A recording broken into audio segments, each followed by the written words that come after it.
All right. I'll kick us off here in a second. I do think we are in the paragraph a revolutionary group because I think we just had finished Yeah. discussing sort of the nature of revolutionary groups and otherwise. So I'm going to kick us off and say and repeat this so we have that in the recording. But hello and thank you for joining us today at the Deleuze and Guattari Quarantine Collective's ongoing reading of Anti-Oedipus. We are now in the chapter that never ends. Yes, it goes on and on, my friends. Deleuze and Guattari started rewriting it long ago. We went through two paragraphs, I think, in our last reading, which is just not enough. But we'll keep going. I believe we were in the bottom of 348, a revolutionary group. We just had spent 2 hours discussing the nature of how desire works and is part of the sort of infrastructure of things and the underpinnings of all of it. And the line specifically I want to sort of state before we move forward because I think it'll help. It is understandable, therefore, that a group can be revolutionary from the standpoint of class interest in its pre-conscious investments, but not be so and even remain fascist and police-like from the standpoint of its libidinal investments. Truly revolutionary pre-conscious interests do not necessarily imply unconscious investments of the same nature. An apparatus of interest never takes the place of the machine of desire. To get back all the way to the point of the book, Reich's question, why do men desire their own repression? That question is the underpinning thing they're finally getting at after taking us through so very, very much. And as we talk about revolutionary groups and how revolutionary groups play and work with each other and interplay with society, we now come to the two types of groups, which is a lot, because why not introduce at the very end of the book entirely new concepts? And we'll be doing that in this next paragraph. Did anyone want to add anything before we move forward? Because this next bit is it's a short paragraph, but we're going to spend a lot on this, a lot of time on this, a lot of time on So they're starting to talk a little bit more explicitly, although it's sometimes in the parenthetical, about power, right? And this is this. something that comes up in Foucault's introduction, and obviously if you've read Foucault, it's really important to him. I just want to add just a sentence or two to contextualize the discussion on power, particularly with capitalist socius. So this is just on, I think, one of the shapes power takes. This is page 346, Deleuze and Guattari. After discussing interest in anti-production, they go on to talk about and write, capitalism garners and possesses the force of the aim and the interest, power. But it feels a disinterested love for the absurd and non-possessed force of the machine. Oh, to be sure, it is not for himself or his children that the capitalist works, but for the immortality of the system.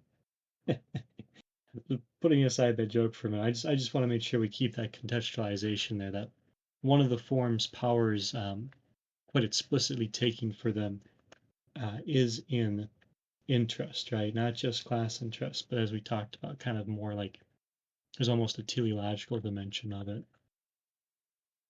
Or you might even say, right, one of the places we're going to find power is going to be the gregarious, right, and how it's formed by interests.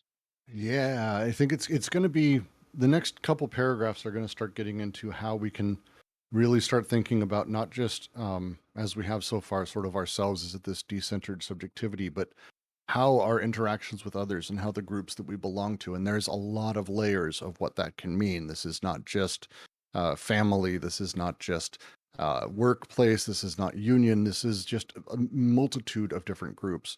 How they interplay and being able to understand sort of their on one side revolutionary potential, but also how we might be able to manage that potential and even grow it. It's a really interesting, but this is going to be a lot. So I'm just going to dive in because there's a lot that's said here, and let's give it a shot.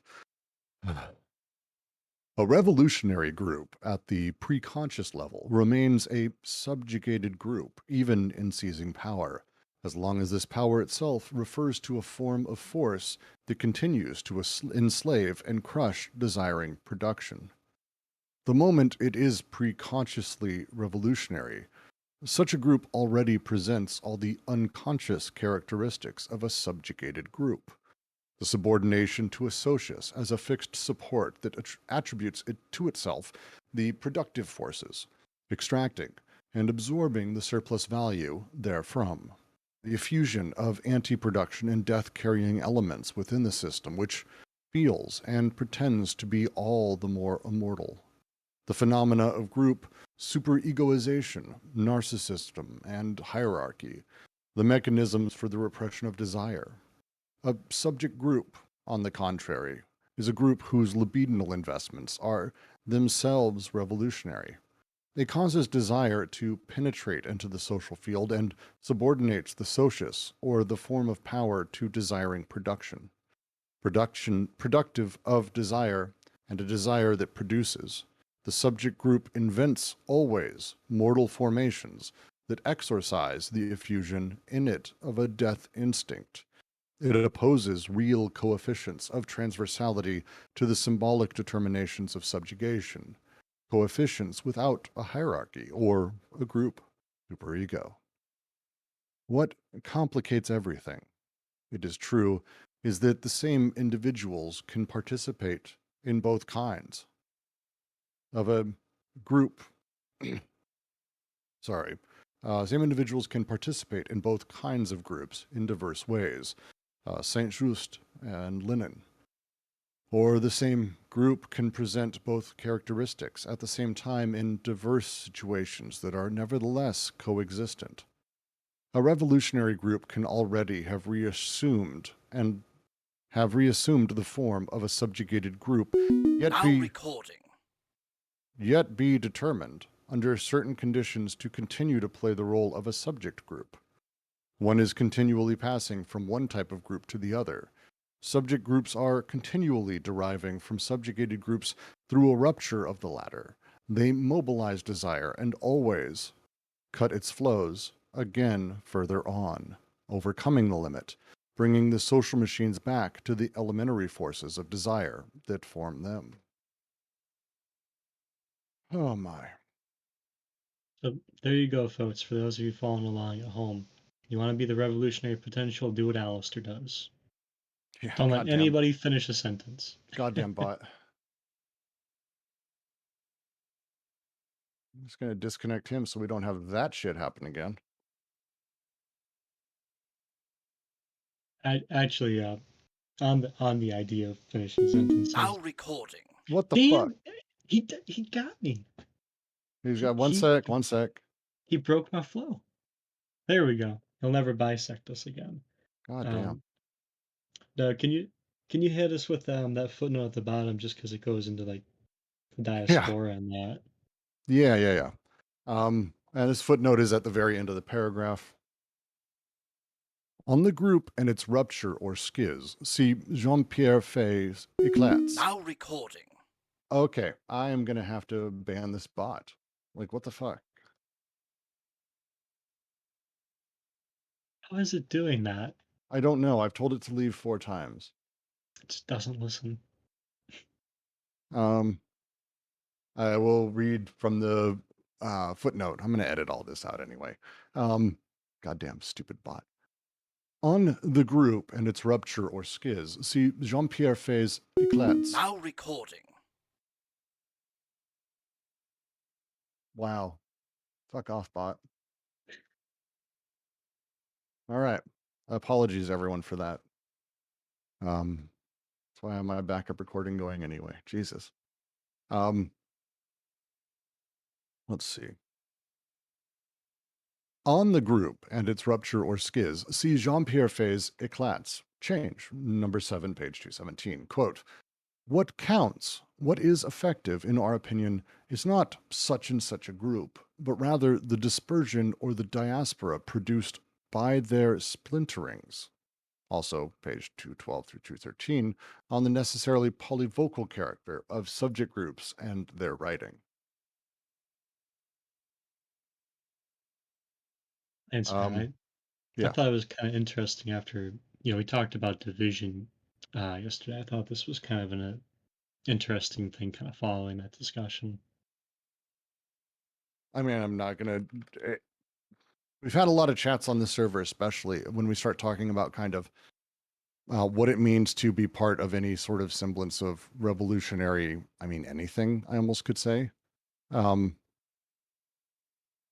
the the nature of what it means to be left, I've had a lot of conversations around, both in the streams and personally and on here.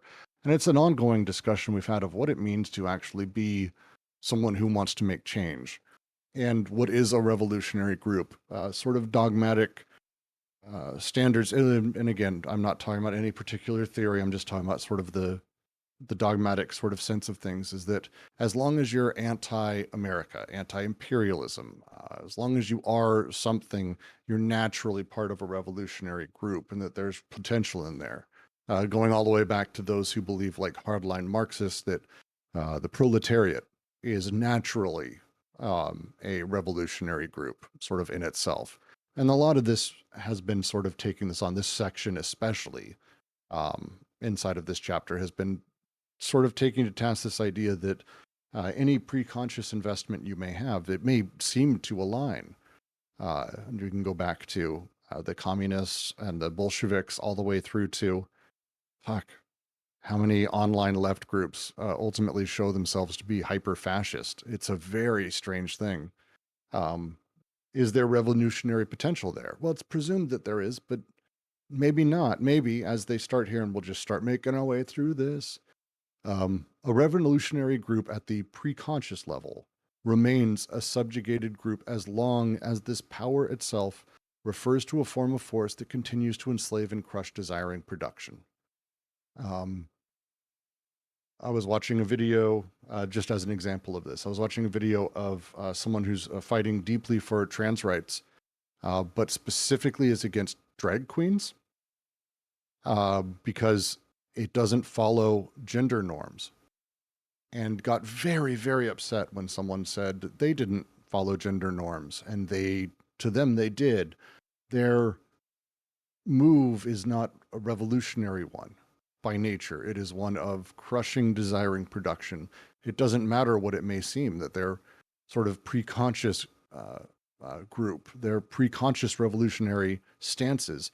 Underneath it, they're looking to crush desiring production. As long as this power itself refers to a form of force that continues to enslave and crush desiring production, they are a subjugated group, even if they have seized power. It doesn't matter if they've gained the upper hand. It doesn't matter if they actually are the ones in control. Ultimately, it is about how desiring production is treated. It was the Vosh debate. Yeah, it was. Someone sent it to me and I found it fascinating. Anytime you start having these discussions, we have in leftist, in big air quotes, circles online, you see it all the time with people who claim to be communist, people who claim to be hyper-revolutionary anything. And then ultimately they slowly come around to this sort of weirdly fascist way that they treat desire, and that desiring production itself needs to be crushed, because even if we let them have power, what then? Now we have this sort of setup where this subjugated group, still under the control effectively of the socialists, they're subjugated by society and the socialists at large. They're now, the accoutrements are different, but they're now the ones who are setting things up. It's always interesting to see with these things when they happen, and it happens a lot in leftist groups. You can find a million examples of Peter Coffin and Haas and the people around Dugin, or the people against that who are so anti-Dugin that they want Russia flattened. They're not really looking at the actual place that matters, which is desiring production. They're very focused on really their own subjugation, but having power and being able to sort of subjugate themselves. It's a really interesting way that they've sort of turned this and made us not necessarily take a look at the representational elements, or what claims people make, or what place they sort of have inside of the networked hierarchy, which does not determine anything. It is emergent. Ultimately, to take that and then move the lens instead to how they plan to have in their, brave new world, the nature of how desire production is treated and allowed. This first sentence I find exceptionally powerful. Please, any comments on it or questions? This is going to be a long paragraph for us, so please don't hesitate to be like, I don't understand what the fuck you're talking about, which is fine. That's kind of this point. I'll share the PDF in my stream if you want to watch and just sort of read and think over it. You're more than welcome to. I'll leave it open for a moment on this first sentence. So I realized that my sociology world has a parallel to this, and it's the most kind of like straight-laced anti-revolutionary perspective ever, but it's Robert K. Merton's Typology of Deviance. Typology of Deviance. Yeah, I'll post the link to kind of like the freshman sociology Sparks Notes version, but there's a typology. Perfect. Where essentially it's about, he calls it cultural goals, but we can call it the goals of the socius. Or you could say, what is expected for you to desire. And institutionalized means how do you acquire that which you desire. And there's only one little box for rejecting both the goals and the means, and that's rebellion. But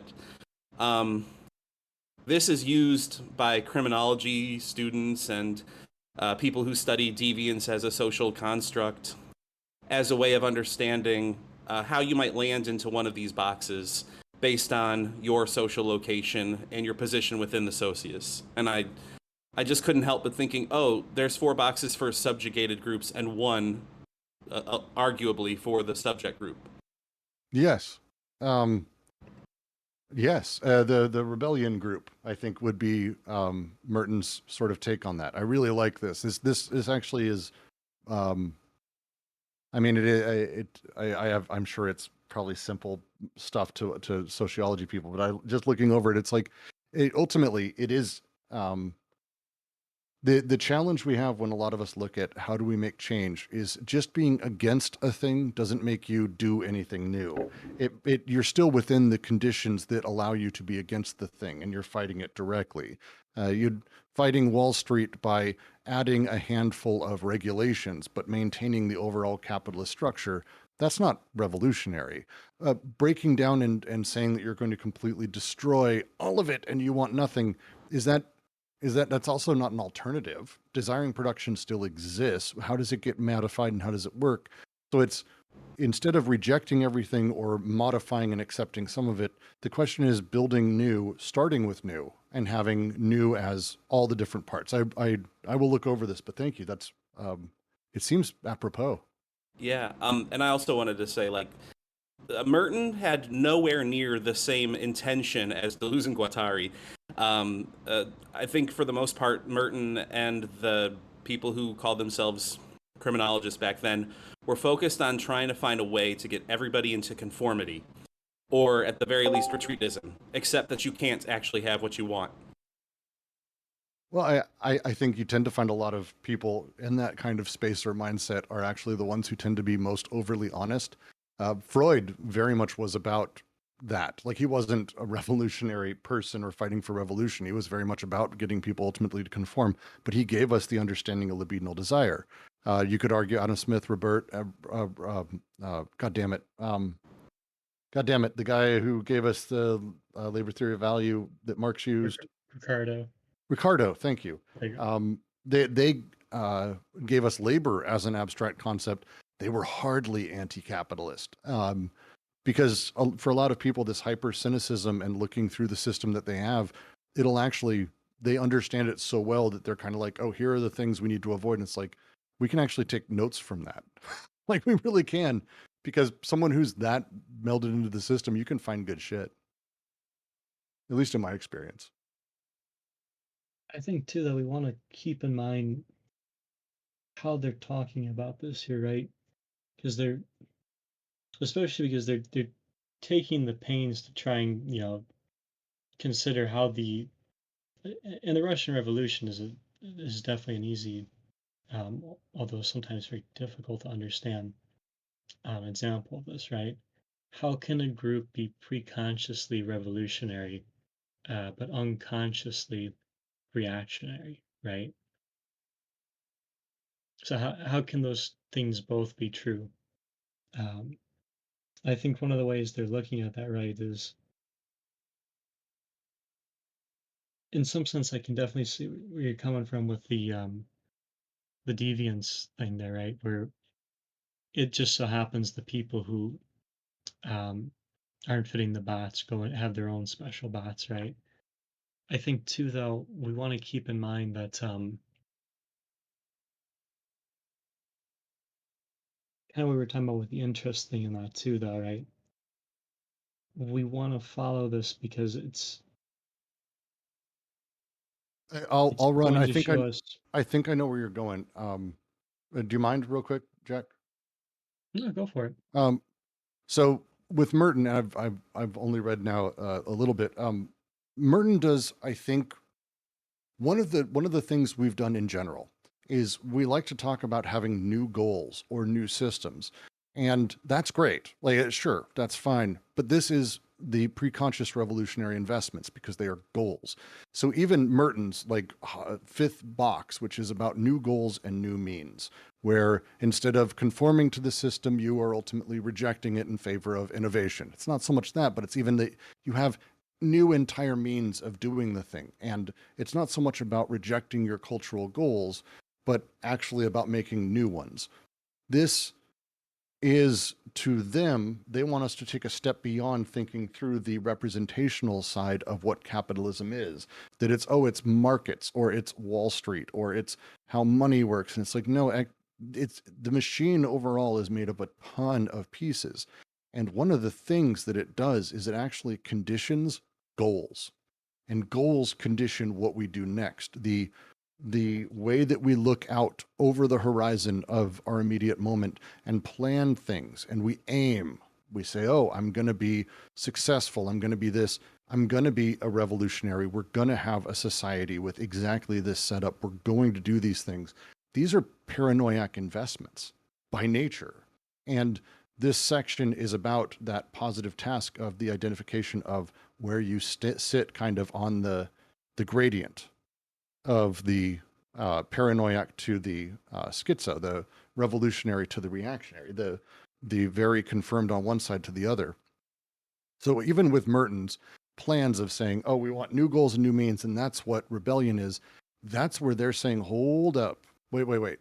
Like, sure, you can have new goals. That's great. New means. Yes, those things are great and they're necessary for that because you have to have that in the pre-conscious stage. You have to have those things. But if those goals and if that power that is ultimately seized, or even the power that's anticipated or the power of the group itself is used to crush desiring production underneath it, it doesn't matter. Because those goals and those means condition desiring production and crush it. And if we can put ourselves in a place where instead of having new goals and new means, we actually sidestep that. We'll be getting to this rest of this paragraph. Actually, let's stick with it for now.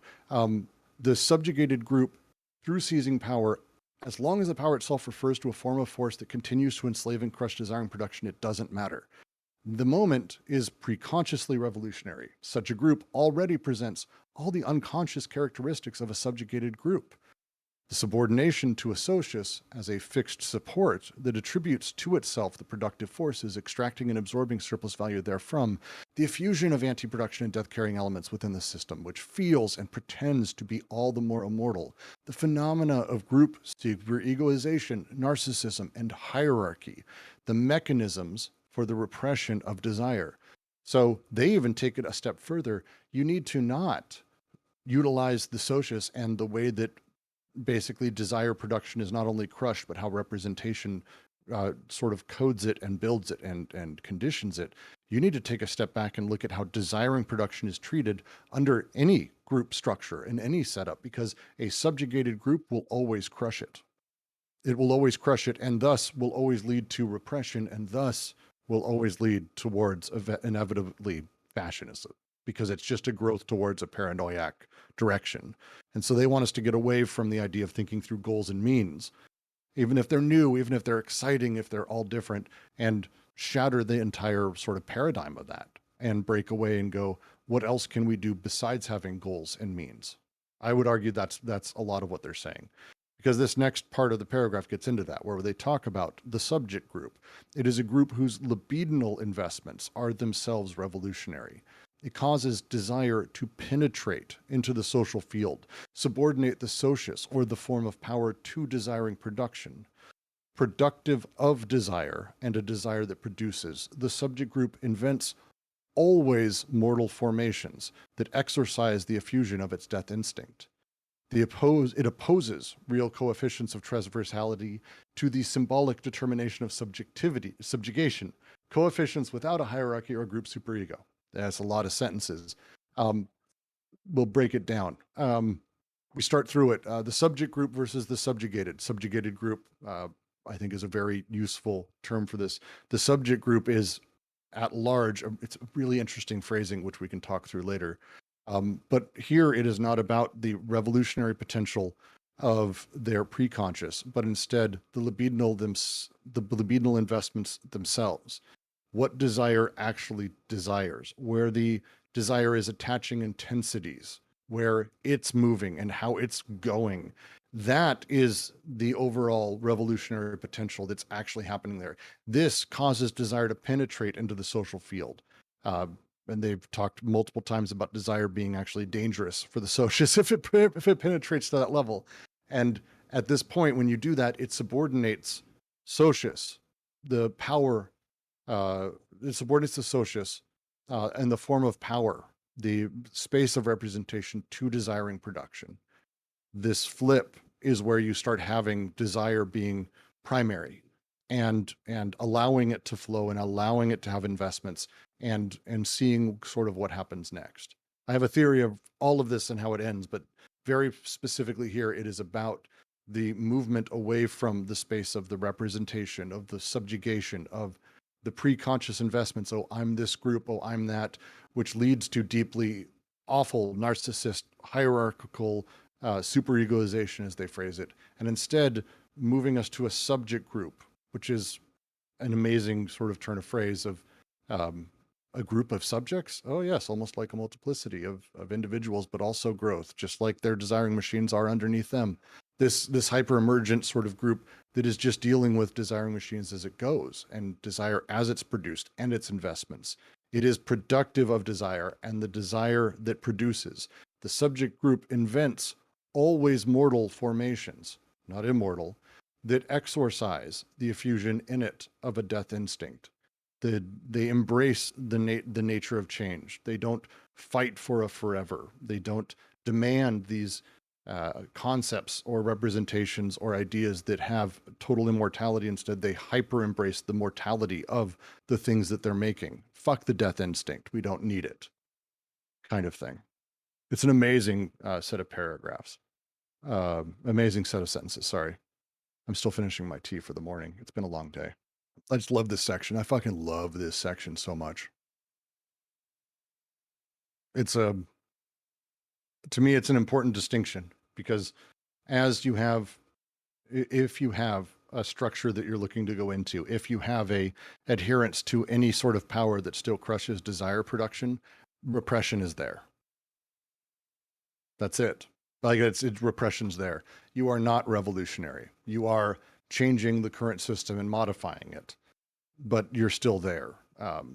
Anarcho-capitalists, simple version of this, their hyper attachment to representation and their pre-conscious belief that man is naturally going to do these things and will behave this certain way.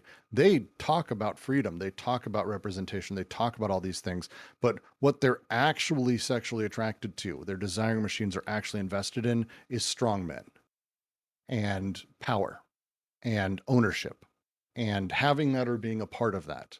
These are the things that they attach to their fiction, their worlds, their comic books that they like all the way through. They love the idea of singular strongmen. Their investment is in this. Their investment is in hierarchies. And, well, they may say, and they do say, that every man will be free and everyone will have choice and that everyone can do whatever they do. They absolutely know underneath it that they're only talking to a point. They're a subjugated group. They're wanting to continue the same socius reality, the same conditioning of desire, and the same crushing of it inside of this setup. Hi. I'm just wondering if it may be possible to talk about this part of the text, like more historically contextualized to when Deleuze and Guattari were writing it, as opposed to necessarily like relating it to uh, groups of people acting currently. Sure. Um, I mean, we could go into they're talking greatly about multiple acts that were happening in 1968, the Revolution of 68, as you may call it. They're directly referencing a handful of those things. They're also going back and talking about, as I mentioned, the Bolshevik Revolution, because they've talked about this throughout this. And it's kind of that underlying, why did it end up? Why did it go so bad? Why did 68 go so bad? Why do these revolutionary things end up with people who are themselves deeply repressive? If you have more examples, I'd love to hear. I'm open for sure. I mostly try to relate it to things that are happening now because um, it's easier for me, I guess. But yeah, I'd love to hear if you have other ones. I'd love to hear more examples. Um, I'll just open that up to anyone if anyone has other examples of 68 era time. I don't have any of like that immediate time, but I usually just go back to the Russian Revolution because I mean, that's the one they want to focus on, right? Or like here where they're talking about the diaspora, although that's very general. But I think the Russian Revolution is probably one of the easy ones just because I think it really does illustrate this point that you do, the molar and molecular have an inclusive disjunction, right? Because we're following the formation of groups basically through the unconscious and how it produces itself, right? And then it becomes, you go back to their critique of psychoanalysis in terms of regression and progression, right? So it takes that self production of the unconscious and it kind of puts it in a form of reproduction, right? Uh, if I remember correctly. I think this is the kind of thing they're looking at here when we talk about like what happens with a subjugated group. They end up reproducing, um, new forms of hierarchy, new forms of narcissism, uh, new forms of super egoization, right? So like external values that act as I usually think as a form of kind of judgment, right? And I kind of lean that way because I probably read too much Kafka. But if you've read The Castle, you kind of know what I'm talking about, where there's all these kind of mysterious laws that you know um, come into view as things are going on, and they have a way of reorganizing things, but also kind of I would say preventing some flows, right? And then Kay's just haplessly doing things that happen to release flows, and that's a little bit more, I think, the distance from the Russian Revolution, right? Where this wasn't about the way that goals were forming the subjects of the unconscious, right? The groups, uh, or at least it's not entirely how to understand the way the investments potentialize. It's important to Hmm. understand that things like goals are themselves just like the gregarious, dependent on these formations, these kind of well, if I say apparatuses, it's probably going to muddy things a little bit. But just like we were saying a little bit earlier, right? What produces those forms of power that sort of um, connect these things? Although I'm thinking here paralogistically, connect these things. That I think is where they start to see the Russian Revolution coming together, where you have the gregarious, but more importantly, right, it's always I always go back to the classic Foucault line, and I'll stop here because this one was contemporary, but it's his remarks to Chomsky in their debate. And Chomsky's making, I would say he's making some of these mistakes going toward the preconscious. And he's talking about the importance of, the syndicalism and some representations of, more toward truth and justice, right? And Foucault remarks, well, go back to the Russian Revolution, right? They said something similar, and they said they were doing it all to crush the bourgeois and to free the proletarian subjectivity, which was the true subjectivity, and this was what made it just. And when they took power, what was the model of subjectivity? Bourgeois subjectivity. What was the model of fashion? Of fashion in that subjectivity, bourgeois fashion. What was the vernacular? Bourgeois. So the hierarchies and these narcissisms and what they're talking about do change, but they reproduce these things, right? It's a reproduction of the bourgeois, now overcoded as proletariat. I also have, I think, if we want to talk directly about the authors, I think Guattari, probably more than Deleuze on this, had a lot more direct activism. Deleuze, much more of the academic type. Guattari definitely liked shit kicking in the trenches, to put it lightly. He was a member of the French Communist Party, and he wrote extensively, because I said was a member. I mean, I'm not talking about before his death even. He wrote extensively and critiqued when there was an invasion of Hungary by the Soviets, and he opposed that. But the French Communist Party stepped in line and was perfectly happy with this Soviet invasion of Hungary. And so they expelled him for this. This was a big deal to him personally, but I think, we have very clear parallels of this in our time today, where the Communist Party was in line. It wasn't that they were necessarily about even their ideals or principles. And one of those was significantly about, non-invasion, non-war. Like, not that it was a peace party, but it wasn't certainly about mass military tanks rolling into Hungary. And that's what Guattari wrote about and spoke of, and they expelled him. So he was tossed out. And I think he took that and sort of ran with it and wait, why? What the fuck? We're supposed to be communists, and there's this ideal underneath it. And he started trying to break down why this French communist group would end up supporting what was flatly a fairly tyrannical government and tanks and invasions and civilian deaths. And that sort of move for him made him sort of the iconoclast he became, and very formative for him later on. And then that, I think, happened a second time with the May 68 strikes. The May 68 strikes in France, which, again, Guattari super involved in. There's a series of wonderful books on it. There's one book about both of them. I can't remember the title. I will put the PDF up. But the story of Guattari during that, he was deeply involved in this sort of insurrection of workers and the strikes, which actually did seriously disrupt most of France. It did an amazing job of it, actually. But that didn't turn out the way any of them expected. Well, it was sort of an upheaval. What ended up happening was France sort of fell even deeper into this some sort of liberal or what ultimately became neoliberal sort of tranche.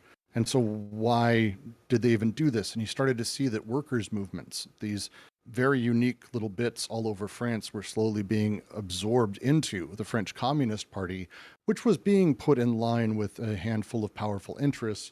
But it isn't so much as simple as others thought, and he critiqued. It's not just that, they were friends or money's flowing. It's that underneath it, well, you say you believe in these things, and you may because of your status in life, your location socially. You may have these social investments, these preconscious investments. Underneath it, your desire attaches and is invested in those very systems and that very level of power that you claim to be destroying. And this back and forth, which can exist in the same person, is what they're getting at here, that you can have both of those. It just means the revolution will fail. Conversely, if you have only the revolutionary desire energy, like that underlying level, you doesn't mean you're necessarily going to be successful, because you still need the preconscious as well. You need these things to pretty much be in line for them to work out. And it's a really interesting breakdown of why these things work and how revolution sort of come to be. I come to mind, I know they made commentary very lightly on Khmer Rouge, which I think is another really interesting case of this. Anyone who knows the writings of Ho Chi Minh, the story of Vietnam, what happened with the Khmer Rouge, they very much have this preconscious class interest in making an egalitarian society. But they started changing around where it wasn't so much that, but now that the Khmer were actually the only people who could be part of the revolution, and the killing fields became a thing because of that. Even though they had the preconscious investment, they did not have the desiring production in line with that. They were a subjugated, not a subject group. I don't think I have any other examples that I don't think I can think of any others. I hope that helped, Whistle. If you have any others, I'm open as well. Because I think Guattari wrote extensively, especially early on, about a lot of these things, and he didn't use a lot of the language he ended up using once he and sort of Deleuze started down this sort of trail. But you can see a lot of these same sort of frustrations in how he writes and what he's talking about, and his pamphlets that he was handing out, where he really got really upset about the French Communist Party, we'll say. Yeah, thanks. Yeah. And again, I would suggest, I'm just going to look it up. I'm going to get it right now. While you're retrieving that, just to expand how we're thinking about this too, right? So, like I mentioned, the paralogisms, right? Part of this is a question of how do these groups form, right? Because it's a similar point you see in Deleuze's work, right? Decentering the circle. How does something that becomes central get decentered? Is a move he focuses on a lot, and we're seeing that kind of thing as a kind of in some ways it's kind of a test of these things, right? Is like subjugated groups can still splinter into subject groups, right? And that's kind of one of the things they look at, because I think, you mentioned early Guattari work, right? This is kind of blasé, but I always like the way he phrased this, and I think it's machine structure. He says, how does a group get unstuck, right? So if you're stuck in hierarchy, if you're stuck in the superego and the external values that you kind of find yourself petrified with, if you're stuck with the narcissism, right, with kind of and this is the preconscious in Freud in some sense, right? What will the ego attach to? What will represent me in a sense? What will I identify with? If you're stuck in all that, right, how do you release desire? Or rather, how does this? I think that might be how they even say it here, right? How does one allow desire to flow?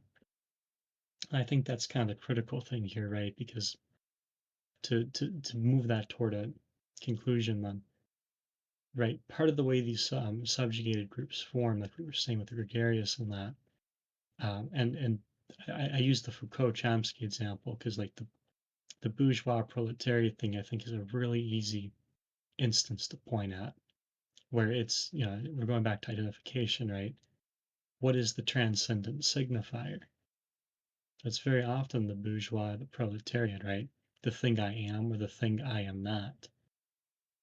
You start to see these things cropping up, and this is, I think, what gets groups stuck, right? Is you're stuck in that problem. And it's very often this is almost a Kierkegaardian way to say it, but it's very often a problem of being stuck in an identity, or what you're able to take for granted of, right? What values and what identities can you simply just take for granted that by virtue of being, right, that is enough. This is kind of the narcissism I think and they mean it psychoanalytically, of course, but that's kind of the thing they're getting at. Could it also have to do with like a sense of temporality in there too, like division of like how temporality is experienced, like in relation, like the the bourgeoisie and the proletariat being like having like different senses of temporality, like not just different values, but like kind of experiencing different different experiences of time, and how like time is divided and labor is divided. So Um, my first reaction is I'm gonna this is going to be a long discussion if I would give a full one. I would say first, I mean the answer is yes, in the sense that temporality is deeply important to everything Deleuze sort of talks about, and the way time functions is really, really important. In this particular case, I think it's less about saying that someone is this class or another, because these are not necessarily determinate or predetermined elements. They are more contingent, emergent elements of where a person is socially. As such, the overall investments come in two forms. You have your preconscious, where a worker, a proletariat, is they're fucked by society, they're poor, they necessarily have the revolutionary potential and investments in a better life. For example, you might say, they would disagree with this, but let's just say that's the case, that this proletariat group has that. Um, Underneath that, though, their desiring production ultimately is so molded by the machine that they're a part of that they actually don't have revolutionary potential in that version, in their unconscious investments, in their desire investments. And so as such, the things that they're invested in from desire are strongmen, are the power, the economic. These are the things that their desire pulls them towards. And while they may have they may say or have an understanding of even their location, sort of in the revolution, or their potential of it, their desire is so shaped by the system they don't have actually the ability to really end up in that. There's a um, there's a way that we can talk about this. I'll let Jack go. I'm gonna find my words for a moment. Apologies. no, I like this the kind of conversation we're having, because I agree with you. Like, Deleuze cares about time. He cares about time a lot. Mm-hmm. Um, and yeah, it does. They do use the example of time earlier on, and they use the example of a clock. A clock is a technical machine, but also as a social machine. And actually, the example they give is um, how it functions in terms of dividing up the day, right? Uh, it's one example of kind of a more molar function of it.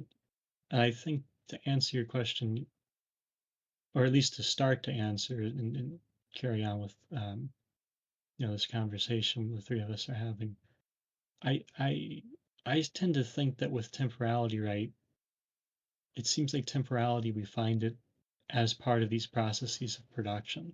So it's kind of time in the making, or maybe making time, however you like.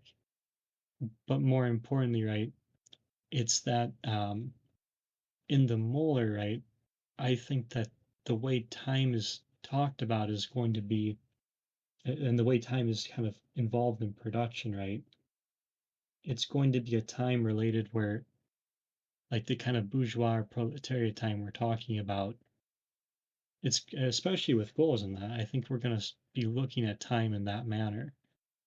The kind of molecular time I think they're talking about, um, and in some ways the contrast between life and death near the halfway point of paragraph may help us think through some of this. But I tend to think, right, part of what's happening with being stuck is that's a different way of thinking about time and a different production of time, um, than time getting unstuck, right? Than the flows of desire being released, because that's not going to be necessarily like a what a whose time is it question, right? It's going to be more a question, I think, of like, how did something like the bourgeois as this kind of transcendent signifier, as this global person, how was that released and that flow of desire actually um, returned as an intensity? as opposed to kind of segmented out as an identity in the context that they're speaking, right?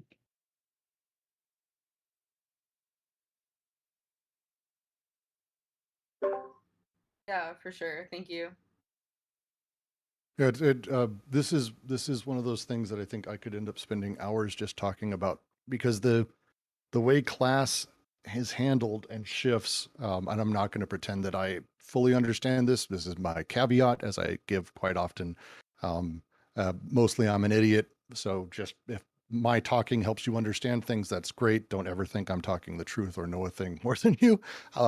The uh, the move that they've made sort of to breaking down the idea of, well, you are a proletariat or a bourgeois and you innately have X, Y, or Z, or a pre-conscious investment, or you may have all these things.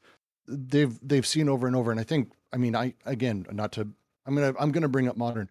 I can give a million examples of proletariats, or what I would presume would be, or what I used to call that, who absolutely desire their own repression, who are, they're wanting change. And so it's why, um, uh, I might interpret this. Let's talk about Trump for a second. I might interpret this as saying that, generally speaking, there is a pre-conscious investment in a general change that the proletariat has. The working class, especially white, but we saw a massive change in demographics starting to vote for the Republicans in 2020 here in the States. We're seeing it throughout Europe too, and they come from a weird working class sort of background quite often. This shift is a question of, and they use the language of, the revolution. We want to change things, we want to break it down. But ultimately, they then get subsumed into that. We see it on the left as well. This is not just purely that, it's people who want change X, Y, and Z, and they end up becoming subsumed inside of the Democratic Party or some element thereof, or the Greens here in the States, because we will only ever have apparently one third party. These things get subsumed into the power structure because ultimately, all they want is a goal and a thing. And so if the socius is able to create a new axiom, a new way for the rules to set up that allow that, it sates that investment from a pre-conscious effort. And the underneath, the libidinal investment doesn't go further, because really that's what they wanted. Like underneath it, that's what they're invested in. They're invested in that structure. And so it's how we can constantly see these things being subsumed by the power structure, the sort of neoliberal market-based socius that we're living in nightmare, that things kind of move into and get subsumed into because this structure sort of plays in that direction. Specifically, to go back, this is what Guattari wrote about labor unions, workers' movements in France being subsumed by the French Communist Party. Now, granted, it was only after he got expelled from it that he was this critical, but I think his point's pretty valid still. Hey, this thing exists, so that way there's only ever one movement for all workers to get behind. And you can't have a million revolutions in France. You're only ever going to have the one. And the one is sort of this party that plays politically. It's, I think you can draw some pretty clear lines between that and just general power inside of a capitalist socius in the rest of the world as well. There's a lot of these things that sort of do the one Marx line for sure. First is tragedy, then is farce. There's a lot of that in these kinds of political discourse and revolutionary plays. That's one of my favorite March sets to the Brumari. I just wanted to add one more thing as we're moving through this. We talked a lot about goals, and I think there's two things to keep in mind as they're going through this, right? We talked about the production of goals and how they fit into the molar and these things we're talking about in terms of subjugation, right? Part of it, I think, helps us to keep in mind because I think sometimes we have this, this sense that like, it's we're working this out, right? But it sometimes feels like maybe they're saying no goals whatsoever. And Brits, I hear you trying to address that too, where it's like they're not saying no goals whatsoever, right? But it's another thing to talk about how does desire produce goals, especially at the molar level, right? How does that happen at the unconscious level? That's what they're focusing on, as opposed because this is a distinction they'll It's make from. sorry. Go ahead. Yeah, finish this thought, I'll turn it over to you, my friend. Um, it's a distinction they'll make with like Reich in that, right? Is Reich is trying to think of desire on its own terms, and he goes so far, except at the point where he kind of puts desire back into reason, right? And that's something I think kind of helps here is like there's a way to talk about goals through something we might reason, but it's a whole nother thing, and this is I think where they're focusing, right? How are goals formed by the unconscious and in its relation with desire, as opposed to how are we going to reason through a problem? Go ahead, Brooks. Um, to me, I just want to make it just a slight edge in the wording. When we talk about desire producing goals, I would even say that mostly what they're wanting people to realize is that that is the case, that if we can move goals to being in service of desire and understand that representation is in service of desire, that's the move. The challenge is that we often have goals making desire crushed into it, utilizing the way that desire is fucked up by the paralogisms and the nature of desiring production when representation is pushed into it. Um, this to me is kind of where they bifurcate, where it's the subjugated group has goals, but ultimately they are about crushing desire. So it doesn't matter what but their goals are representationally based. They're not desire. It's not desire producing those goals. It is those goals that are manipulating and crushing desire. And these are the two directions of the subjugated and subject group. The example they gave, for example, Saint Just, which is, if you know about the French Revolution, a long time ago, not the 68, like the big one. The the setup there with Saint Just is he was absolutely a revolutionary ex-army guy who was just wildly not only young but like super revolutionary in how he talked, and he was powerful and people loved him and he wanted to change everything. But then over time he went from like this every man should be free to, yeah, we're going to murder anyone who's not like on our side, and the terrors that followed, the Robespierre shit, like all of that ultimately then came all the way back to sort of him and this thing that he did where he changed and made a revolution, changed everything. Underneath it all, his desires were actually invested in the status quo, and that's how he recreated it. It's actually a really depressing story, powerful, but really super depressing as well. The story of Robespierre and Saint Just is actually really incredible. And to your point, right, Deleuze and Guattari are getting at him as an example of someone who, right, they don't just stay in one group, they go over and over again between these groups, right? They're produced anew in a subjugating group and then produced anew in a subject group, right? And, you know, it's the same thing they say about Freud and Lacan, right? That these guys, there's this revolutionary potential to early Freud's work, but it doesn't stay there, right? Later, especially near the end of his career, right, is much more in, you know, we would say reactionary in Deleuze and Guattari's terms, right? It seems they're saying the same thing to your point about, I don't speak French, Saint Juste? Saint Just, I think it's Just. I'm not sure. I don't know. I don't. I'm an Anglophile who can barely speak English. That's why I made my username Latin for that But reason. but Saint Just, his life ended with the revolutionaries that he had sort of founded, because ultimately it came around. He gave his famous speech where he said, like I think the day before he was guillotined, maybe right before, where he said that I am a faction of my own.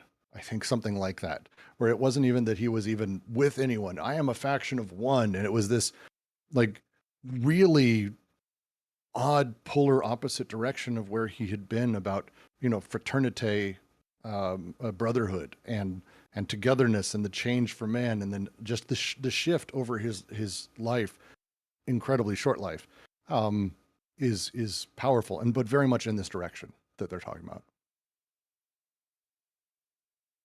Yeah, and to your point, right? You know, this is part of why it's not really. I don't think it's an essentialist argument they're making, right? That's probably obvious to those of you who've read this book before. But to that point, right? I mean, especially as we look toward the next paragraph where they're about to talk about Artaud, right? It is possible for a subjugated group or a subject group to consist of what appears to be a person, right? And I think this is the big thing, right? Especially when we're talking about that first synthesis and the way it's the difference between partial objects and connection and global persons, right? Um, this helps us understand that, like, when they talk about subjugative groups, right? They're in a sense, one way to take that is they're talking about social production subjugating desiring production, right? Hmm. This is not a this is not their time period per se, but it's in the midway point, so maybe I get some street cred for that, right? Rick Roderick uses an example that I think is really apt here. The 10-step plan. 10-step plans to to lose weight are, in the gregarious, right? His point is that they're 10-step plans to stop eating, right? That's a flow of desire that's being crushed with the representation of losing weight, Hmm. right? This is the kind of thing that, without going into like the larger examples, the Russian Revolution, this is the kind of thing I think they're trying to put their finger on. How do these things work? I think so too.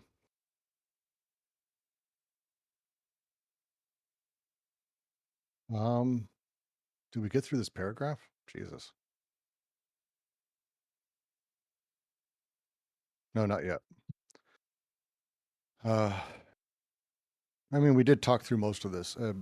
A revolutionary group can already have reassumed the form of a subjugated group, yet be determined under certain conditions to continue to play the role of a subject group. One is continually passing from one type of group to the other. Subject groups are continually deriving from subjugated groups through a rupture in the latter. They mobilize desire and always cut its flows again further on, overcoming the limit, bringing the social machines back to the elementary forces of desire that form them.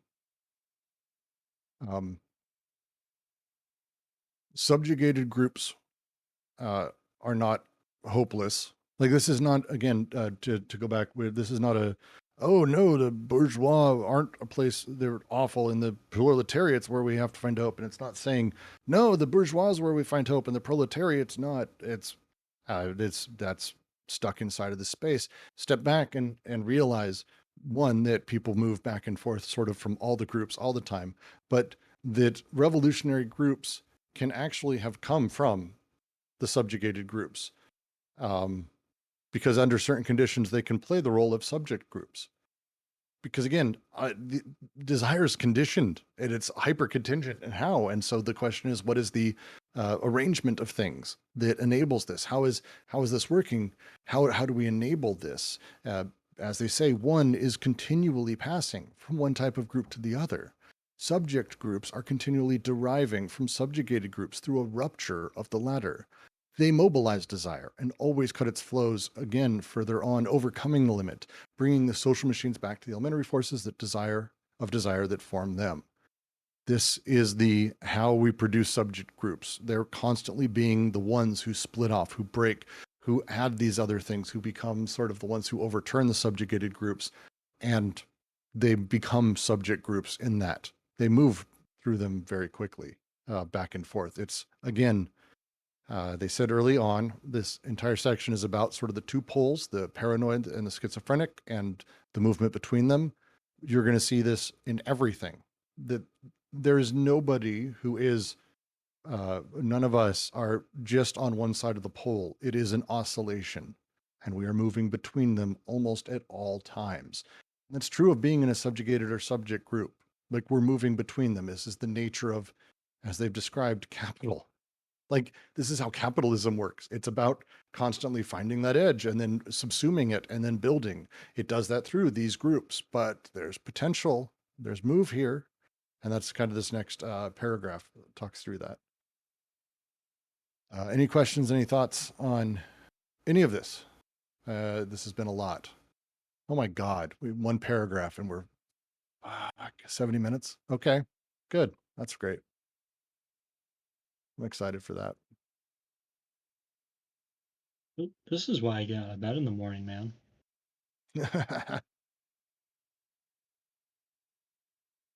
Oh, I remember now. There was a thought that struck me. Do you guys remember earlier on they were talking about I'm going to move it to the third synthesis for a minute, but they talk about um, it's a question of subjectivity, and I think it's in I think it's in like 3.7 or so, but they say something to the effect of, right, it's the move of, so I am the king, therefore the kingdom is mine. Mm. Um, it's something like that, but they're talking about the third paralogism there. But I think that's kind of that helps us kind of start thinking about this point about subjectivity, right? Where it's so that's where it was becomes the, so I'm the, and I think that's almost how they phrase it too. This is just a thought I wanted to get in there before I think I've forgotten it now 3 times. But that's okay. I Go ahead, posted Drew. I posted the quote in the chat. I was just going to let you know. Perfect. Page Thank you. 87, 88. You're better than a remember-all, you know that? I just I spent think way he's too got Control F as well. yeah, and too much time with PDFs in front of me, so kind of got used to it. Yep. I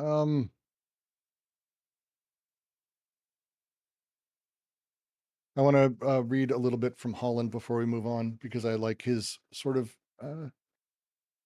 his discussion he has around this.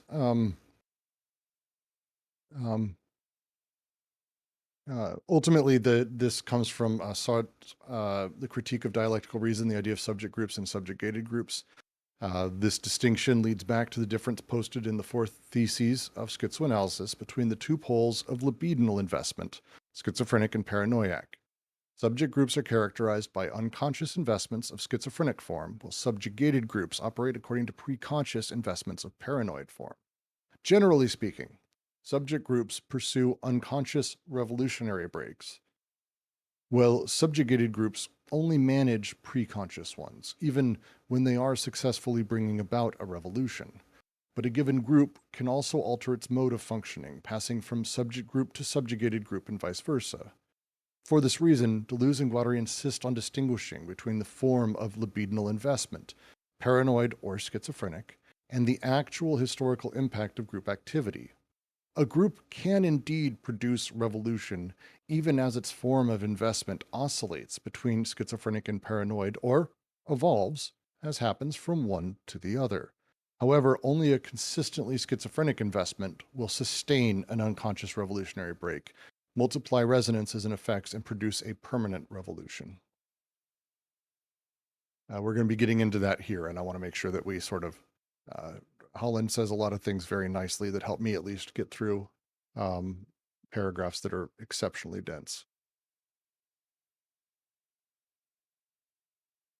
All right. You know, Will I had go ahead. I had dinner with Holland once. Oh no, nope, nope, nope, nope. Yeah. You know what he did when the bill came? He said, "Hey, you want to go Dutch?" Ooh. Oh my God. You know, at some point, I don't know if I'm actually gonna be able to handle puns anymore. I may be hitting my limit. And I'm a dad. Like I don't have that should be my jam. It's overindulging. That's the irony. I have no children. Yeah. Only puns. All right. We'll continue. But inversely, they are also continually closing up again, remodeling themselves in the image of subjugated groups, reestablishing interior limits, reforming a great break that the flows will not pass through or overcome, subordinating the desiring machines to the repressive aggregate that they constitute on a large scale. There is a speed of subjugation that is opposed to the coefficients of transversality, and what revolution is not tempted to turn against its subject groups, stigmatized as anarchistic or irresponsible, and liquidate them? How do we combat the deadly inclination that makes a group pass from its revolutionary libidinal investments to revolutionary investments that are simply preconscious investments or investments of interest, then to preconscious investments that are simply reformist? And where do we even situate such and such a group? Did it ever have revolutionary unconscious investments? The surrealist group, for example, with its fantastic subjugation, its narcissism, and its superego? It can happen that one lone man functions as a flow skiz as a subject group through a break with the subjugated group from which he excludes himself or is excluded. Artaud, the schizo. And where do we situate the psychoanalytic group within this complexity of social investments? Every time we wonder when it started going bad, it is always necessary to trace further back in time. Freud as the group superego and Oedipalizing grandfather, establishing Oedipus as an interior limit with all kinds of little narcissuses around, and Reich the marginal, plotting a tangent of deterritorialization, causing the flows of desire to circulate, smashing the limit, breaching the wall. But it is not just a matter of literature or even psychoanalysis. It is a matter of politics, though not, as we shall see, of a program. Yeah, it's pretty nicely straightforward. I've always liked the use of Artaud and the surrealists here, even if it's not a matter of literature deluging water. By God, it is to me. But no, I like that example because they've got a point, right? I mean, Artaud is, and he's probably not doing intentionally, right? Like he does get expelled from the surrealists, and he does kind of Mm-hmm. he finds the taboo. I mean, what's the taboos or the values, and that does cause him to get ejected, right? It's interesting to see that, and then we look at this and they look at Artaud in that light, right? As yeah, that did happen, and maybe that's their loss, but uh, there's something about that where what he was doing was causing desire to flow in that group. There is an odd, almost poetry, and again, this is a thing I think we all have, perhaps even in our own lives, we've experienced. But the idea of the surrealist group who were about breaking conventions and norms, and yet here was someone, Artaud, who broke their norms without breaking their norms. It's not like he went back and like, oh, I'm now a Christian fascist. And the surrealists were like, no, but it was, oh, you're a little too surreal for us. Thank you so much. I don't think we want to go that far. And there's an oddness in those moments that happen. I think you see a great deal, again, just to say in pseudo leftist groups, or even in what claim to be revolutionary right wing groups, very often, actually, you see a member who takes it too far, but in the direction that supposedly the group was wanting. Then they don't, because underneath it all, and that's the lines that they have here, the ego, how do they phrase it? I want to get it right. It's narcissism, it's fantastic subjugation, and it's superego. That phrasing a way around how these subjugated groups operate, which we've all been part of at one point or another, and how we have to get in line, and it's not even about necessarily one person, but it's about the nature of what that group means to all of us. And again, representation beats desire. The goal beats desire. And suddenly these people who have the chance to actually create these tangents, these lines of flight, are expelled. And subject groups can be formed out of subjugated groups through this.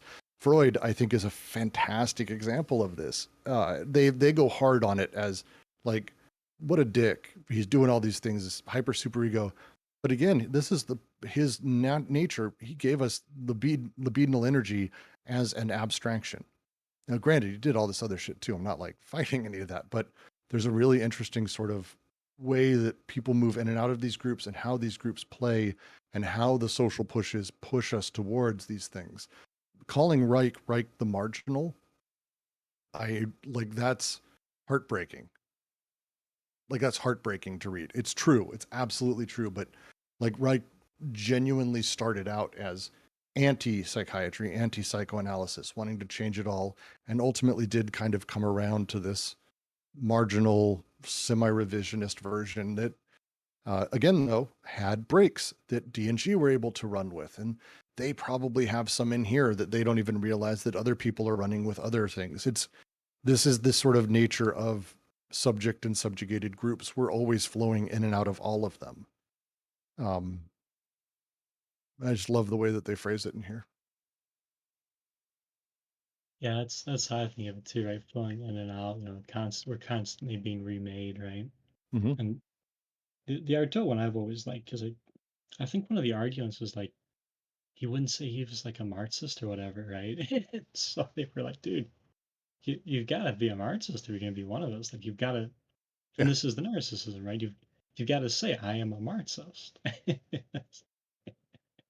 But that's the thing, right? I don't think Artaud really cared about any of that. If you read To Have Done the Judgment, right, like he's not exactly sold on capitalism, but he's not like, he's not out there like trying to proclaim the good word of Marxism either. No, he's certainly not a Stalinist, you might say. No, exactly. But everyone's got their idea of their group, what it means, what the intention is. And even though most of them, and even politically, are online, you'll see this in groups varying from, groups of gamers who like a game, who want to change things, all the way through to like labor unions to, I do work in crypto, for example. Like there's all these people who are part of this, and they get essentialized. They essentialize themselves. They essentialize their group, and then ultimately it's about whoever is sticking to that the closest. And even though all of these things, hyper leftism, revolutionary thought, Marxist writings, crypto anarcho libertarianism, whatever it may be, they're all about this emancipatory freeing of people. They all come back down and ultimately try to crush those within to fit in with the group, be one of us. I, I have to go with Nick Fuentes and his everyone's going to be free libertarian paradise, that it turns out he manages to check beds of the friends and the leadership of his group to see if they're having sex. And it's like creepy shit, super creepy shit. And this is not unusual in these kinds of spaces, because we move constantly from subjugated group to subject group, and these groups are pulling at us and then pushing us down and then pulling, and there's a million of them that we're part of. It's a really fascinating way to sort of think through why we're part of any group, or how our investments work, or are we predetermined here? Are we a proletariat? Are we this? Are we trans? Are we cis? Are we straight? Are we Christian? Are we atheist?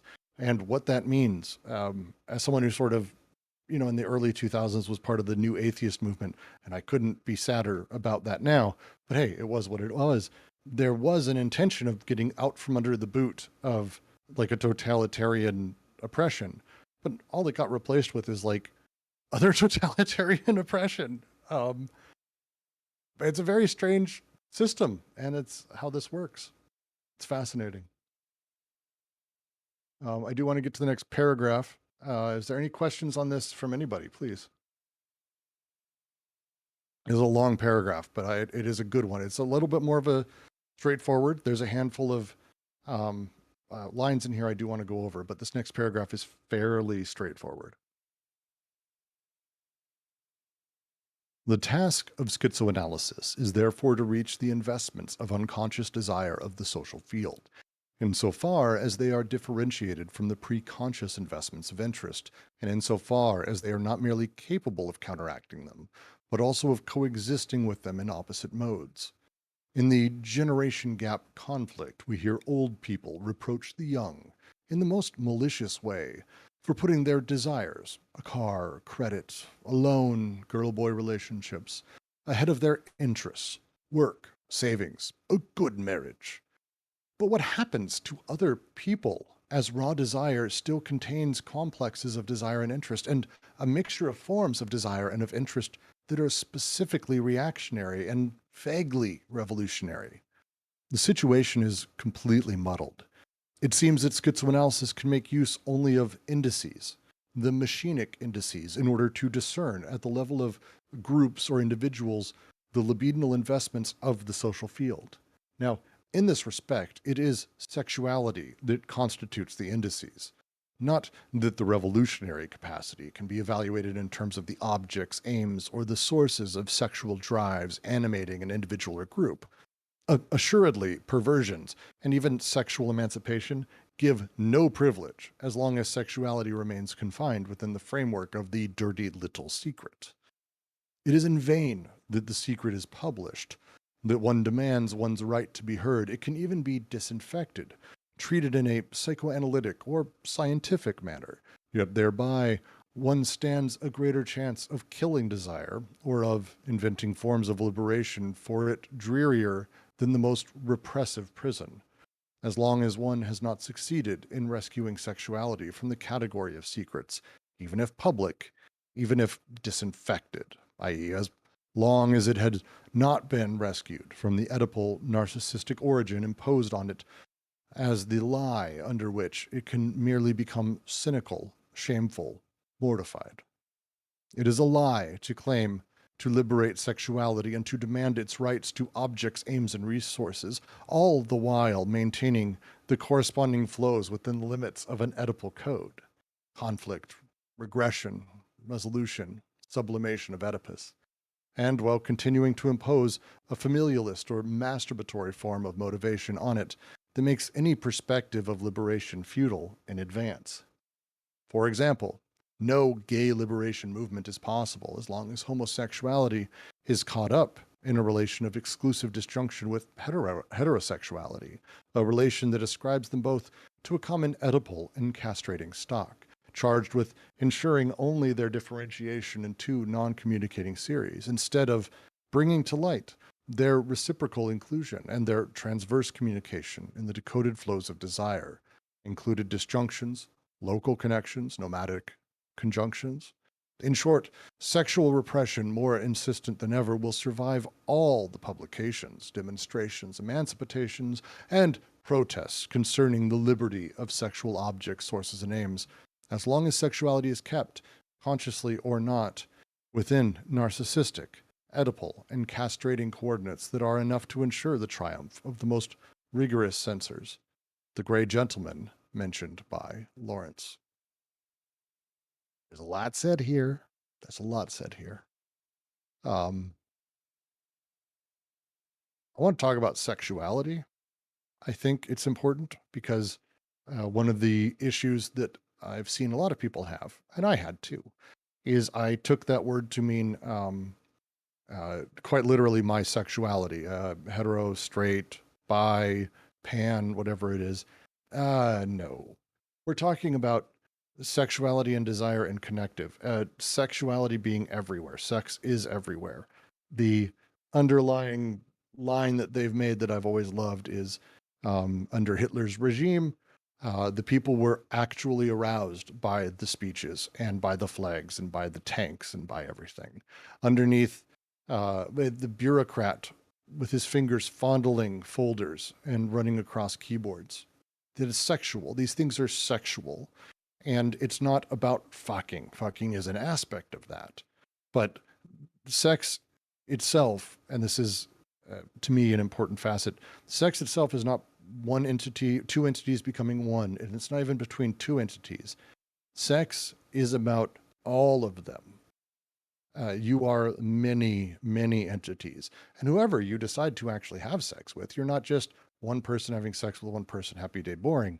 It is all the parts that are connecting and touching, all of the stimulations, all of the senses, all the sensations. Sex is happening at every level, from your toes and how they grass across each other to your ass on the fucking blanket. Sex isn't just the act of fucking. Sexuality is connection. And that's the push that they've been making this whole time, is understanding underneath it all, the desiring machines, the partial objects are just dying to connect. Sex is the base. But underneath it all, if what we do is repress this and repress connection itself, unbridled connection, we actually are doing the disservice that we're trying to get around from. So when we talk about sexual emancipation, and here I believe they are aiming directly at probably the American, the summer of sexual freedom, or how they're doing sexual liberation in general, and the overwhelming sort of push in the late 60s, early 70s towards this idea of, oh, sex can be in public and you can have, women shouldn't have to wear bras as sexual liberation. It's like, wait, look, sex can't just be this dirty little secret. If ultimately connecting and what that is a thing we don't talk about, or a thing we don't realize is at this base level, if libidinal energy isn't brought out, it doesn't matter the rest of it. Because no matter what we're doing, we are pushing underneath all of it. The example they give that I adore, and some of you kids may not remember, but it's the example I used last time, and it's the example I always use when describing this. When gay marriage was being fought for, what you didn't see is you didn't see people just, like, you saw some demanding, hey, why do you care? Like, holy shit. The stand-up comic I love made the point, marriage shouldn't be legal in the first place. The fact we made it legal is hilarious. But the act of pushing for gay marriage or gay adoption, gay couples adopting, is never in the, hey, we're people and we should have this right because we're humans. But they couch it very cleanly, and they did back then, in that we are just like you. My gay relationship has the same ability to be married. We are just as Oedipalized. We are just as repressed and American as you.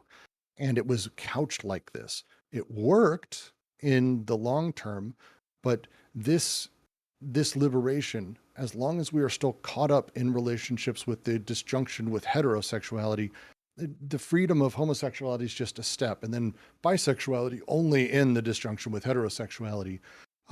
All these things only exist in their disjunction with what is considered hypernormative.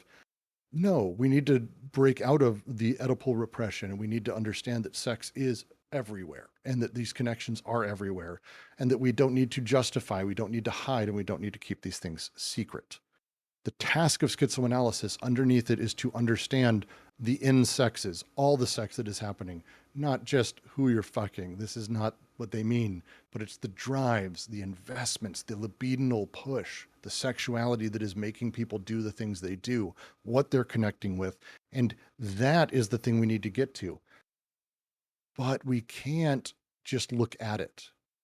There's a bit of a almost quantum moment where you can either know an atom's spin or electron's spin or direction it's moving. There's a bit of that where we can't just look at desire and go, oh, that's what it's aiming at. We need to look at the indices. We need to see where a person's investments are, and their investments are in their sex and how they treat it, how they handle themselves, how they think about all these things. There's a level where we can actually start to look at these indices and see the larger sort of broadness of where someone sits on the paranoiac to the schizo. And then, to be clear, direct sexuality, 100% an indice, for sure. But they're not just talking about only about who we fuck. That was a long ramble. I apologize. And any questions on what I said? Or if anyone wants to jump in and say a thing, you're more than welcome. I rambled for a little long there.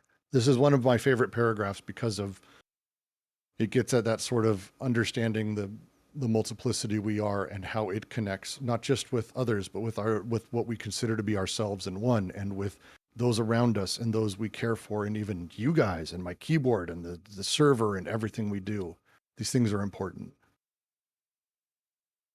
For those of you who don't know, Brooks reads Anti-Oedipus just to get to chapter 4. I do actually. And I'm going to start after this. I'm going to start Anti-Oedipus again, just so I can try to get back to this and try to understand it a little bit better, because this underlying point of theirs, it resonated with me so deeply. The first time I read through this, it hit me, but the first time we did a full reading, and we had actually some fucking scholars and doctoral students and postdocs in here to explain it. There is an absolute reality here to how people behave and how people think and how we need to think about freedom that just hits me very cleanly. And I just love it. I love this chapter so much. We are not going to read the chapters backwards next time. Sorry, Ash. It's a good try. I mean, you can listen to me read them backwards. All these recordings are public, so in theory, you could do that. Oh yeah, no, the Acid Horizon crew literally met in our fifth reading is when all of them were there, and yeah, they spun out. Yeah, I remember that too. I miss them. It's a shame they don't come around anymore, but that's how some groups are. They're busy now. They got the whole zero books. They have zero books going on now too. Yep. Hey, that's not fair. We also have zero books. That's Zero books that's published. that's a good pun. I'll take that one. I'll take that fun. That's not bad. Everybody gets one. Everyone gets one. Everybody gets pun. There we go. Yeah. I guess bringing us back into one book, right? Yeah, I like what you're getting at with the gay liberation movement, as they call it, or I guess the so-called gay liberation movement. But yeah, I mean that's kind of the thing, right? Is like, and I like that they use Reich in the example of in the last paragraph, right? As someone who helps breach the wall, right? His work has this deterritorializing thing, whereas elsewhere, like it's like, well, yeah, you get so close, but you hit the wall, right? It's always important to understand, um, that processorial side of things, right? Like, it's not an essential thing for rights work. It's what it does when it's doing what it's doing, right? And in what context.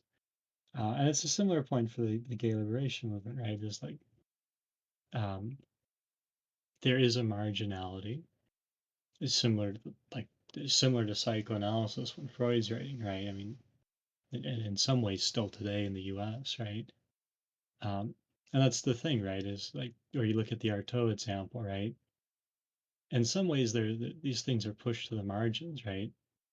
Um, and yet, one of the things they do is they appeal to be, um, or rather, the gregarious begins to reformulize them, right? So that they become a new form of gregariousness. And I think that's kind of what they're getting at here, right? Is that, you know, um, there's no difference between a gay interest or a straight interest, right? Those kind of ideas where, in a sense, right, what they're getting at is that I mean, at some level it is difference, but at another level, right, what the exclusive disjunction does, in this case, we're just talking about like homosexuality and heterosexuality, right? Is it's basically going to be a question of what represents the disjunction, right? And how can one be um, excluded from the disjunction, right? How can those functions basically be sort of relegated, right? How can they be kind of, I mean, anti-produced, right? How can they be kind of stopped in their potentialization? Although we could also go back to, I think it's also 3.7 where they make the point that in the despotic, right? Um, I think they're talking about like the men in power, and they basically say, right, uh, it's all homosexuality. They're just moving wives for economic and political reasons. The sexualities of the is homosexual. I think their point is more like, um, the despots, perverts, right? They keep reproducing themselves, right? Mm-hmm. If anyone is very familiar with D.H. Lawrence, I'd love to know the Gray Gentleman reference here. It is a thing that I've spent some time on and never actually found. I haven't read a great deal of Lawrence, but I spent a lot of time, and my Google Foo usually solves these problems, but I could not quite figure out what he's referring to there or find the specific piece, and I'm not in the mood to read literally everything Lawrence wrote, but I may have to get to that point. I'll leave it open in case anyone has any idea. Because all I can think is it's his poetry about death and things like that, but I've looked through and I couldn't find a direct line, but I've read everything again, so who knows? Well, if anyone who's listening to this ever knows, please let me know. Please come to our server. I will give you a bonus points. I just did a quick Google and found a passage. We strolled under the spell of the tales of 1001 Nights when we saw a group of people forming a circle around a man and a woman about 12 yards from the couple. He must have been in his early 30s and she in her late 20s. Tall and slender, he was dressed in a gray suit and a blue and white silk tie and was going around the circle requesting questions from the crowd. Sitting on a chair in the center, the woman boasted gorgeous, dark, lustrous hair and lips red like a poppy flower. She wore an elegant black dress with a narrow collar and a necklace with a silver cross pendant resting on her shapely bosom. I pictured her eyes large, dark, and sumptuous, but I never saw them because she had been blindfolded with a black, dense handkerchief. And then this goes on for a while, so I'll post the rest because there's like 5 more paragraphs. Is that the man who loved islands? You know, it says the mind reader above it. So. Fuck. Wait. Oh, this is somebody's. Damn it! This is something somebody wrote playing on Lawrence. There you go. I was like, I have no idea. That's not it. Well, I've done led you guys astray. I apologize. Well done. I'll edit that out of the recording. Edit that all out. I'm not editing it out. Oh, damn it. At least for those Hey, of you I look listening at stupid home, all the time on here. You get to look stupid on here too. for those of you at home, I look forward to your tweets. I honestly, I couldn't figure out. Again, I haven't read everything, but it's just like, it feels like an important reference. It ends the paragraph, and then it starts the next paragraph, and it's very frustrating. I don't know. Let's any questions on that paragraph before I jump forward? Let's give it a shot. Let's head forward. Lawrence shows in a profound way that sexuality, including chastity, is a matter of flows, an infinity of different and even contrary flows. Everything depends on the way in which these flows, whatever their object, source, and aim, are coded and broken according to uniform figures or, on the contrary, taken up in chains of decoding that resect them according to mobile and non-figurative points. The flows schizzes. Lawrence attacks the poverty of the immutable identical images, the figurative roles that are so many tourniquets cutting off the flows of sexuality. Fiancé, mistress, wife, mother, one could just as easily add homosexuals, heterosexuals, etc. All these roles are distributed by the Oedipal triangle, the father, mother, me, a representative ego, thought to be defined in terms of the father-mother representations by fixation, regression, assumption, sublimation, and all of that according to what rule? The law of the great phallus that no one possesses, the despotic signifier prompting the most miserable struggle, a common absence for all the reciprocal exclusions where the flows dry up, drained by bad conscience and resentment. Quote, sticking a woman on a pedestal on the reverse, sticking her beneath notice, or making a model housewife of her, or a model mother, or a model helpmeet, all mere devices for avoiding any contact with her.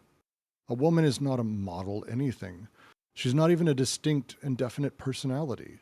A woman is a strange, soft vibration on the air, going forth unknown and unconscious and seeking a vibration of response. Or else, she is a discordant, jarring, painful vibration, going forth and hurting everyone within range. And a man the same. End quote. Let's not be too quick to make light of the pantheism of flows present in such texts as this. It is not easy to de-Oedipalize even nature, even landscapes, to the extent Lawrence could. The fundamental difference between psychoanalysis and schizoanalysis is the following. Schizoanalysis attains a non-figurative and non-symbolic unconscious, a pure abstract figural dimension, abstract in the sense of abstract painting, flows schizas or real desire, apprehended below the minimum conditions of identity. So this last sentence is a lot. The last sentence is a lot. We'll get there though. Jack, go for it. Beautifully written too. Just to because we were talking about D.H. Lawrence, and I got to make up for my misleading. There we go. That's from Endnote 41, D.H. Lawrence. The text is "We Need One Another" in the magazine Phoenix, and it's a posthumous text. So there you go. The answer may be, and we need one another. There we go.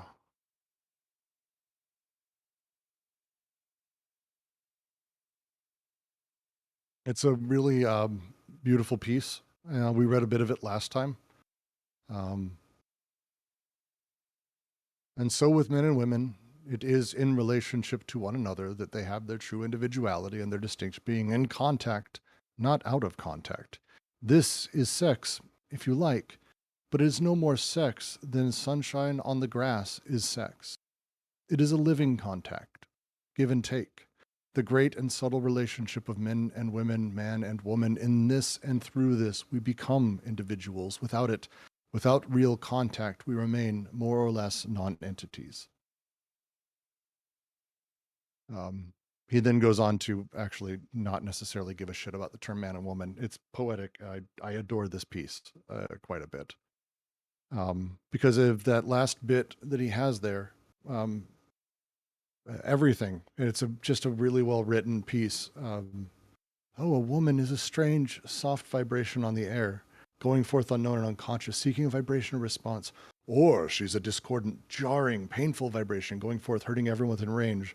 And a man the same, in italics. It's intended for excessive emphasis there, because it's the point. People are this. These are secondary attributes and vibrations that have been added to some level of subjectivity. We are not the thing. We are the flows moving. And it's very difficult to break away from Oedipalizing even the flows, as they say here. In fact, we just do it. We do it all the time. It's fine. It's just the thing we do. But the difference would be that we need to, underneath all of that, keep fighting for this non-symbolic, whatever we can do, so we can get to that point of the minimum conditions of identity. What is the minimum bit of identity? And that's where we start being able to see how the sex works. And again, to quote Lawrence, sure, the people having sex, this is sex, sure, but it's no more sex than sunshine on the grass is sex. And I love that phrasing of it, because this is where we start seeing how things connect, how they find power from each other, how they produce desire in the moment of their consumption of it. The connective synthesis, remember, the connection, it produces in the moment of its connection. It builds its own almost energy in that moment. It's an extraordinary process. I just love how he phrases it. But here, it's said very cleanly how we need to get beyond these identities to the minimum possible. And we haven't quite reached it mostly. It's a lot. It's a tough one. And this is the thing, kind of going back to where we started in some like the diagrams and that, right? It's to get to that point, I think, in some ways, right, where something like an identity, and I think of the Lucretius essay in Logical Sense, right? I mean, that's kind of what Deleuze is getting at here, right? Where something like an identity acts in this totalizing way, right? That it has this exclusive disjunction, right? In the as opposed to like the way he sees Lucretius, and where the atom is not what totalizes the things that are comprising it, right? So it's like a gestalt. The sum the sum is an n, as opposed to the sum terminating. I think that's kind of what they're getting at here, right? Is so long as identity functions in this manner, right, it really can be subjugating. I'm posting a PDF. Page 277 is where I was reading from, if anyone's wanting it. It's a really great piece. A lot of D.H. Lawrence is, to be frank. There's just too much of it. I've never been able to make it all the way through everything, but it's beautifully written. Wait, it's not page 277. Where is it? God damn it. Whatever. You'll find it. Search for pedestal. Still, That's right. You got to be like Mike. Use Control F. it works usually. Maybe. Maybe it doesn't. There it is. Come on.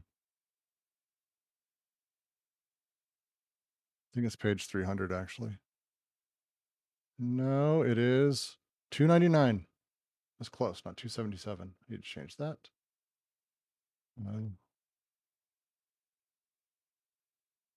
It does the paragraph make sense? Because this is where we should start. Actually, these things should be coming together for you at this point, and these things should start clicking where it's like, oh, as we're going through all of this, and we've talked about first chapter, the general way that desiring production operates, the material effects and reality of it. Then as we move into the second, it's the generalized repression, the creation of representation, and how representation then impedes on it. And then the third is about the sort of emergent large-scale social nature of how representation ends up becoming a large-scale network effect that even more conditions how desire is not only manipulated and moved, but how it's built and how our investments move. And as we move to this fourth and this final section, it's about us starting to understand all of these things so we can utilize them to identify elements, not just in other people, although I think a lot of this is very clearly written at the analyst and those who want to take place in that situation. But I think a great deal of it is written towards all of us, to look at the fascist within, to look at how we internally think of these things and how we have the models and how we have these things set up and we pretend we are one or two of these, which is fine. We have to socially, we have to be something, but that we aren't, and that we are able to see these minimum conditions of even our own identity or those around us to be able to understand the groups that we're in, the actual investments we carry, no matter what we say, what our libidinal investments are as well. Consider it open. If you don't feel like voice, we have the Anti-Oedipus reading chat, and you can type in there. I'm watching it, and you can just type anything, and we'll answer there as well. Not a big deal. Happy to, because before we move on, because we're done for the reading for the day. If you're not asking questions, is the short version. We're not moving on at this point. We're going to stop here for right now. Next week, we will be moving to the next paragraph. And this should be where the culmination really comes together, where we start to understand how Oedipus triangulates, creates, crushes us into man, woman, this, that, homosexual, whatever, when we're none of those things. These are categorics that are given to us by the space of representation and by the conditioning of desire. And we need to get back to these sort of minimum conditions of identity and understanding them. You're not doing away with this. Again, representation is necessary. I have to talk to you. You have to talk to me. This isn't throwing all of it out, baby with the bathwater. This is much more of, hey, understand where you're at, what your actual desires are invested in, what you believe your desires are invested in, your pre-conscious, your groups that are invested in, and situate them properly and understand where you're sort of actually at in the social structure of things. And also with that, your personal revolutionary potential. I'm also going to throw in here, just because why not? It's the other part of that book, Psychoanalysis and the Unconscious and Fantasia of D.H. Lawrence. Psychoanalysis and the Unconscious and Fantasia of the Unconscious. Phenomenal secondary collection of Lawrence's sort of works and critique on them. It's on your shelf. Good for you, Jean Claire. It's a fucking good book. I haven't actually gone out and bought it. I've just got the PDFs, and they're very good. But yeah, it's a lot. I do want to leave with a piece from Holland. And feel free to type away if anyone wants to. But I want to leave with Holland's final sort of paragraph on this. Happy, as ubiquitous as they are, subjugated groups under capitalism only ever have one leg to stand on. Decoding and deterritorialization are constantly pulling the rug out from under any permanent formation, including those of capital itself. And that is where the chances for revolution lie, according to Deleuze and Guattari. On the side of the molecular and the schizo-revolutionary strategy seeks to reinforce and magnify the subversive thrust of the capitalist decoding and deterritorializations to provoke the transmutation or schism of subjugated groups into subject groups, to, quote, assemble its desiring machines and its subject groups in the enclaves or at the periphery, end quote, so as to attain critical mass and overthrow power, to free desiring production from molar social production and subordinate the latter to the former. Probably my favorite analysis on this entire bit. I think that's correct too about the deep. Yeah, I mean, this is why I've kind of started using the word preservationist too, because like that's the thing. Even capitalism comes with deterritorialization and decoding, right? It's sort of at that molar level, right? It's this social production of it. But even then, right? I mean, those identities, um, he's right. They will have the rug thrown out from underneath them. Now, whether it's a molar potential or molecular potential is another question. But I mean, that's the thing, right? Even with capitalist socius, those things are constantly going to be falling away just as much as they're being fashioned. So is the play to lean into rainbow capitalism? No, I wouldn't say directly. Like the Pink Floyd thing? No, capitalism by its nature is always pushing for innovation. Like this is the power. There's a power in capitalism. And it's a thing that anti-capitalists and people who are like rabid Marxists don't want to acknowledge, because they just want to sort of move back to this non-capitalist formation of how production is organized. I have issues with believing whether or not that's even possible. Instead, what we need to do is we need to look at the parts of capitalism that are there, the machines. How do machines work? How do they operate? So it's not about leaning into rainbow capitalism and the sort of accelerationist version there. It's about understanding, here are the pieces of how capital works. Here is how these ways sort of produce what they produce. Here's how they affect what they affect. And can we reorganize? Can we change places for things? Can we set it up so that way, instead of capital and representation subjugating desire underneath it, that it's actually possible for desire to subjugate representation? Because that's actually how it works. If a child on his own has representation, it's they're tools that are used to communicate. A child builds machines, they talk, they use words, but the words aren't the thing telling them. They're using words to talk to other people. But over time, words shift and words begin to control us. Early on, there's no 3-year-old in the world who says I'm straight or gay unless your parents are fucking weird. You're just a fucking 3-year-old. But at some point, you maybe have desires one way or however you do. At some point, you start using the word, oh no, I'm actually, I'm gay, or I'm straight. Well, are you? Are you that thing? No, but it's the easiest way for me to communicate that this is generally where my interest is and that I prefer having sex with this type of person. But that's my desire dictating the word. The shift happens when the word begins to submerge the desire, to code it, and to start creating secondary representations that affect it. So now you are straight, and that's your identity. You are that.